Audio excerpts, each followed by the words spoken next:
चिल्लाने लगते हैं तो माता ने कहा मेरा तो मन नहीं भरा आपको खिलाकर। भगवान कहते हमारा मन भी नहीं भरा आपकी ममता से।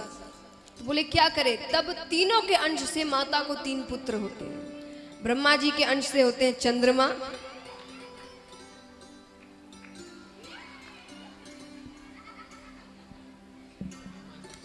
दो देव तो हमारे सामने ही घूम रहे हैं। तो ब्रह्मा जी के अंश से होते चंद्रमा, ठाकुर जी के अंश से भगवान का जो छठा अवतार है दत्तात्रेय भगवान, और महादेव जी के अंश से होते हैं दुर्वासा ऋषि। तो भगवान का ये छठा अवतार है। अब 7वां अवतार स्वयंभू मनु सची के द्वारा मनु हुए। 8वां अवतार ऋषभ देव जी के रूप में लेते हैं। 9वां अवतार राजा पृथु के रूप में लेते हैं। इन्हीं के नाम से धरती का नाम पृथ्वी रखा गया। 9वां अवतार भगवान का। 10वां अवतार मत्स्य अवतार। 11वां अवतार कच्छप अवतार समुद्र मंथन के समय भगवान लेते हैं और मदराचल पर्वत को अपनी पीठ पर रखते हैं। 12वां अवतार धन्वंतरी जी के रूप में लेते हैं और हमें औषधियों का ज्ञान करवाया। आप जितनी भी दवाइयां इत्यादि लेते हैं ना, इन सबकी शुरुआत हुई है धन्वंतरी जी से। उन्होंने हमें औषधियों का ज्ञान करवाया। तो महाराज 3 बातें उन्होंने कही जिसका अगर आप पालन कर ले तो कहते हैं कि कभी भी आपको डॉक्टर को दिखाने की जरूरत नहीं पड़ेगी जीवन भर। लेकिन यहां तो कितने जिनका आधा जीवन तो चला गया। लेकिन अगर अभी भी आप इनका पालन करें तो आपको बहुत लाभ मिलेगा। बच्चों को अभी से इस आदतों में ढाल दे। साधारण सी बातें, सुबह उठते ही जल का सेवन, दोपहर में दही या छाछ का सेवन और रात्रि में दूध का सेवन। अब ये बातें इधर उधर मत करिएगा। रात्रि में दही ले लेंगे और कहेंगे कि भाई हमें मेरी तो तबीयत खराब हो गई, जया जी ने क्या कह दिया कथा में। तो सुबह जल का सेवन, उठते ही पहली चीज अगर आप कुछ ग्रहण करें तो जल का सेवन करिए। दोपहर में दही या छाछ और रात्रि में दूध का सेवन। ये भगवान का 12वां अवतार। 13वां अवतार भगवान लेते मोहिनी रूप में, ये भी समुद्र मंथन के समय।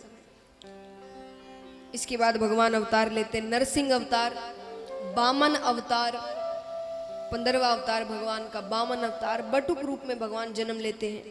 16वां अवतार परशुराम जी महाराज के रूप में लेते हैं। 17वां अवतार वेदव्यास जी महाराज के रूप में लेते हैं। 18वां अवतार मर्यादा पुरुषोत्तम श्री राम के रूप में लेते हैं।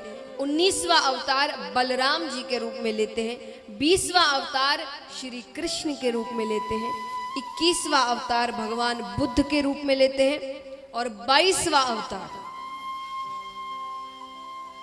जो होगा कलयुग में, कल की अवतार, संबलपुर गांव में विष्णु यश नामक ब्राह्मण के घर पर भगवान अवतार लेंगे। देखिए तब तक कौन कौन रहते हैं।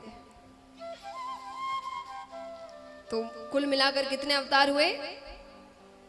ये 22 और वो 2 24। तो भगवान ने कुल 24 अवतार लिए। अब यहां पर शौनकादि ऋषि पूछते हैं कि प्रभु आपको ये कथा किसने किससे कही, कैसे आपको पता चला? सूत जी ने कहा सबसे पहले तो भगवान ने ब्रह्मा जी से कही, ब्रह्मा जी ने नारद जी से कही, नारद जी ने वेदव्यास जी से कही। शौनकादि ऋषियों ने कहा नारद जी ने वेदव्यास जी से क्यों कही? ऐसा क्या हुआ कि नारद जी को ये कथा कहने के लिए पृथ्वी पर आना पड़ा?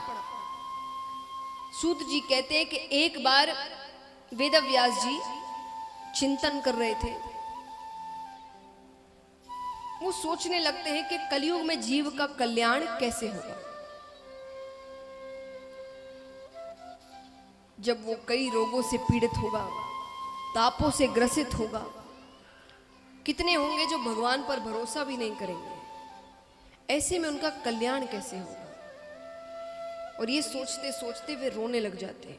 सच्चा संत किसी वेशभूषा का नाम नहीं है। संत यानी जो अपने दुख और सुख में सामान्य रहते हैं, उन्हें कोई फर्क नहीं पड़ता। लेकिन वो दुखी होते हैं तो जग कल्याण के लिए और सुखी होते हैं तो जग कल्याण के लिए। संत की परिभाषा बहुत बड़ी, हर कोई उस पर खरा नहीं उतरता। तो महाराज अब पर कोई जब संत रोते हैं तो भगवान बड़ी जल्दी सुनते हैं। भगवान ने नारद जी को भेजा कि जाकर देखिए वो क्यों रो रहे हैं। नारद जी जाते हैं। वेद व्यास जी ने कहा कि मैंने इतने ग्रंथों की रचना की, वेदों की रचना की, पुराणों की रचना की, पर मुझे शांति नहीं मिल रही। मुझे लगता है कुछ बच गया है, कुछ छूट रहा है, कुछ लिखना बाकी है अभी।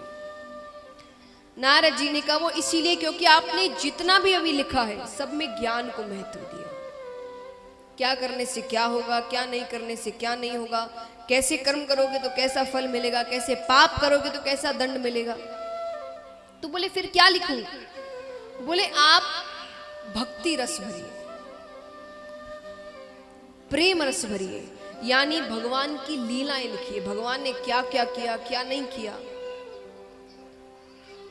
क्योंकि कलयुग में ज्ञान सुनने वाले ज्यादा नहीं होंगे, सब अपने आप में बड़े ज्ञानी होंगे। सच्ची बात है। आप जाइए किसी के पास, कथा या सत्संग के अलावा अगर कोई, और मैं तो सत्संग में भी ना, कथा के अलावा कोई आपसे थोड़ी भी ज्ञान की बातें कह दे, या आप उनसे 2 ज्ञान की बातें कहो, वो सामने से 4 और कहेगा, है कि नहीं? क्यों? क्योंकि ज्ञान सुनने वाले ज्यादा नहीं है।